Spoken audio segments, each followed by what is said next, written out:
Olá, seja muito bem-vinda ao Café com Clássicos, o seu espaço aconchegante para falar de livros, histórias e dos grandes autores que marcaram a literatura.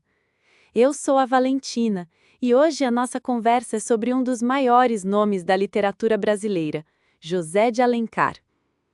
Quando falamos de literatura brasileira, especialmente do século XIX, é impossível não pensar nesse nome. José de Alencar é simplesmente o pai do romance brasileiro.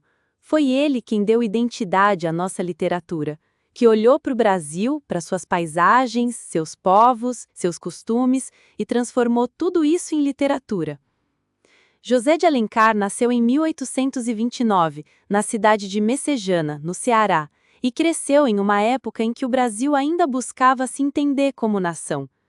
Naquele tempo, a maior parte da literatura que se produzia aqui era muito influenciada pela Europa, mas ele quis fazer diferente, quis escrever sobre o Brasil, sobre a nossa gente, a nossa cultura, as nossas histórias.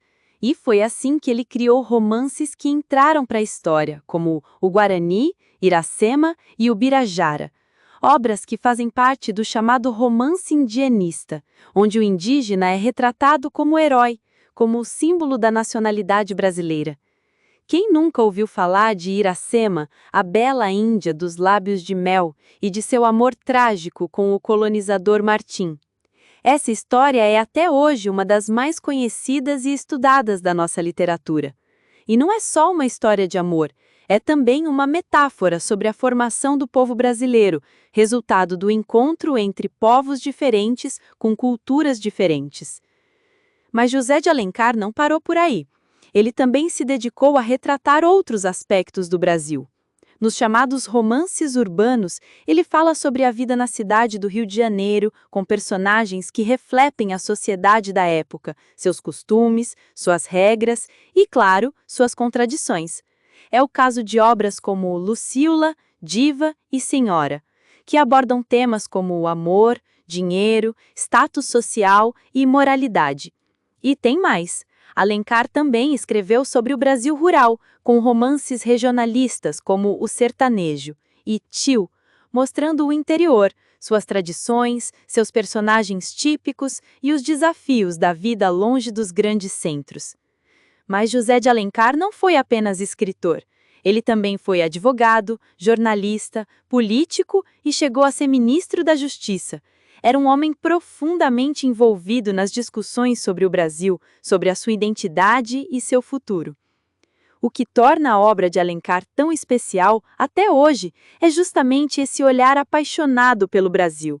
Suas descrições das paisagens, das falas dos personagens, dos costumes, tudo isso cria um retrato vivo de um país em construção. E claro, seus romances continuam encantando gerações de leitores, seja pela beleza da linguagem, seja pelas histórias, ou pela maneira como ele mistura ficção, história e identidade nacional. Ler José de Alencar não é mais do que ler um clássico, é fazer uma viagem pelas raízes do Brasil, é entender um pouco mais de quem somos, de onde viemos e como a nossa cultura foi se formando ao longo do tempo. E aqui no Café com Clássicos, esse é exatamente o nosso convite: viajar juntos pela literatura, revisitando essas obras que continuam tão vivas, tão atuais e tão necessárias. Se você gostou desse episódio, não se esquece. Se inscreve no canal, deixa o seu like, compartilha com aquele amigo ou amiga que ama literatura e comenta aqui embaixo. Eu sou a Valentina e esse foi mais um episódio do Café com Clássicos. A gente se encontra no próximo. Até lá e, claro, boa leitura!